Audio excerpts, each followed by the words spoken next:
Pradeep Kumar, a young man with kind eyes and a thirst for stories, found himself drawn to the village of Asurari in Begusarai, Bihar.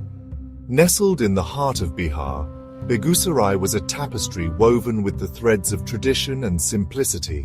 The air hummed with the melodies of rural life, the distant chatter of women at the village well, the rhythmic clang of the blacksmith's hammer, the gentle lowing of cattle returning home at dusk. The village elders, their faces etched with the wisdom of years, often gathered under the shade of the ancient banyan tree at the edge of the village.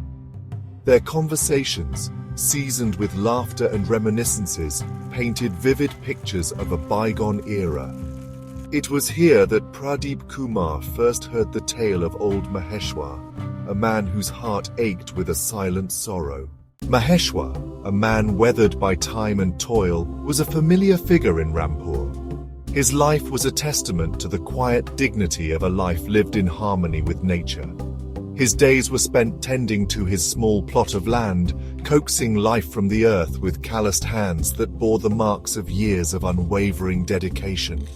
His small mud brick house, with its thatched roof and faded blue door, stood at the edge of the village, a silent sentinel to the passage of time.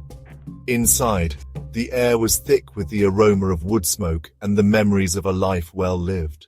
Each morning, Maheshwar would rise before the sun, his movements slow and deliberate. He would offer his prayers, the soft murmur of his voice blending with the chirping of birds. His breakfast was a simple affair, a roti with a pinch of salt and a cup of milky tea. As the sun climbed higher in the sky, he would make his way to his fields, his loyal dog, Raja, his constant companion.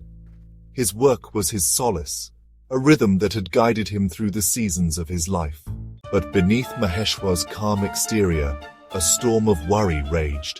His sons, Ramesh and Suresh, had long ago left the village, lured by the promise of a better life in the bustling metropolis of Kolkata.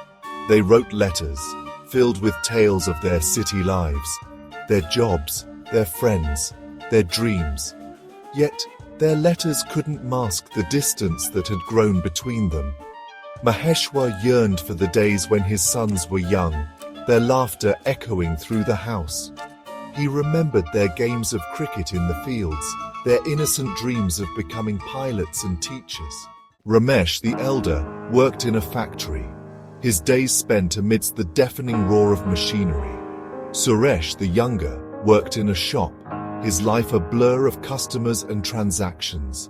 Their letters spoke of their struggles, their longing for a moment of peace in the city's relentless chaos. Maheshwar would spend hours poring over their letters, his heart heavy with a father's concern. He worried about their health, their well-being, their happiness. At night, as the village slept under a blanket of stars, Ugasheshwar would sit outside his house, gazing at the moon. The silence of the night amplified the ache in his heart.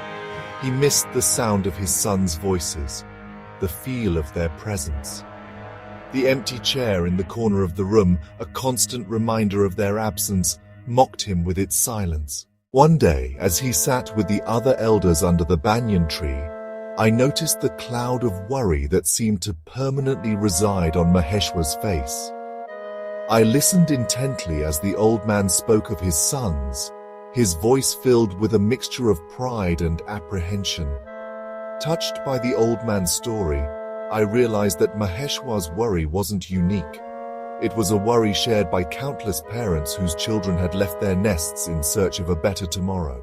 As the sun began its descent, casting long shadows across the village, I rose to leave. I bid farewell to Maheshwar, my heart heavy with the weight of the old man's unspoken fears. I realized that the future for Maheshwar and his sons was as uncertain as the monsoon winds. Yet I couldn't help but feel a glimmer of hope, for in Maheshwar's love for his sons, I saw a strength that transcended distance and time. It was a love that whispered on the wind, carrying with it the silent prayers of a father's heart. And as I walked away, I knew that Maheshwar's story, a story of love, longing, and the bittersweet pangs of separation, would stay with me forever. I realized that sometimes the greatest stories are not told, but lived.